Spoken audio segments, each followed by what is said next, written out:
For more information about native plants and their habitats, just log on to our website at wgcu.org. I'm Larry Richardson. Thanks for joining us on Florida Landscape. Most landscapes require a lot of upkeep, but if you have a native habitat, all you have to do is make sure your plants are properly established. Then let nature do the rest.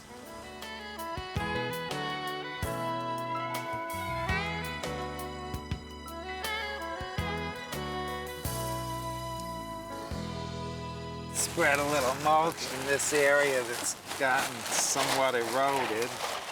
Through this series, native plant expert John Sibley and I have shown you every step you need to know to plant a native habitat. But today, we're going to show you how to take care of it once it's planted. There are two reasons why you want to maintain a proper thickness of mulch. First, decomposition of the mulch will supplement your soil, and second, it will minimize weed infestation. Sometimes grass or small weeds may peek through anyway, especially in the beginning, so be sure to pull them up right away. John also says you should only prune a branch if it accidentally breaks. With newly installed plants, you really don't want to go out there and go crazy with scissors. You need to, it's important to let the plants become established before you begin any kind of pruning. But John says the most important thing to do is start a watering regimen. The amount of water he recommends is based on the size of the pot. Use 1 gallon of water for every gallon in pot size. Most landscaping plants come in a 3-gallon container, so they should get 3 gallons of water per day, at least for the first 2 weeks. And then after that, you can cut down to every other day or even every 3 days. You should continue this for at least 1 month, gauging your watering according to the appearance of the plant. Leaf wilt can indicate underwatering or overwatering, so make sure you take into consideration rainfall or drought conditions in your initial watering regimen.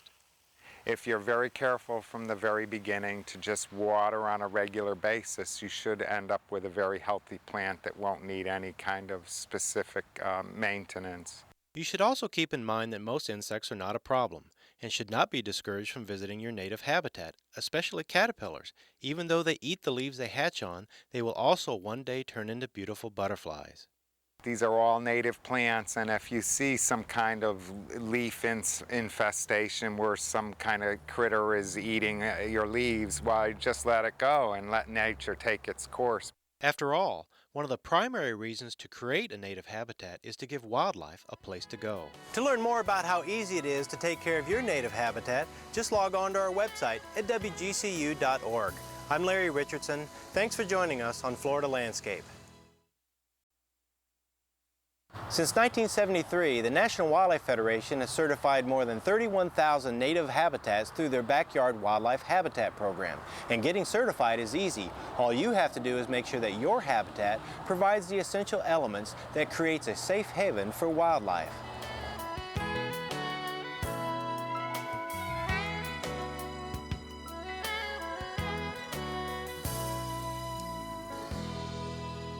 Larry, this is a great start to a backyard wildlife habitat. We have Jake Scott works for the National Wildlife Federation, educating people about the Federation's Backyard Wildlife Habitat program. So it provides a national voice for those people who want to say to politicians, to people around the country that we care about backyard, that we care about wildlife in our backyards, that we care about wildlife in our country, and that we're willing to take action and make a difference. We asked Jake what it would take to get our habitat certified. So what we're looking for here is, does this backyard habitat provide these 4 elements? Food, water, cover, and safe places for wildlife to rear young. After surveying the habitat, Jake suggested adding a water source like a bird bath. He also recommended a birdhouse or a bird feeder and increasing the amount of ground cover to give small animals a place to hide. Well, the most important thing that a wildlife habitat will do is provide people with a daily connection with nature. Well, if you have that refuge, that oasis for wildlife in your own backyard, on a daily basis you're going to be more considerate of wildlife, you'll take action, you'll vote, you'll get involved in community restoration projects. There are backyard wildlife habitats from Key West to Anchorage, Alaska, and some are as small as 6 square yards, but Jake says they all make a difference. That 30,000 backyard wildlife habitat figure increases, we hope those those oases and those wildlife refuges around your communities will increase in number. And one will lead to another, and ultimately we hope they will conjoin and develop wildlife corridors through urban areas. For more information about getting your native habitat certified, just log on to our website at wgcu.org. I'm Larry Richardson. Thanks for joining us on Florida Landscape.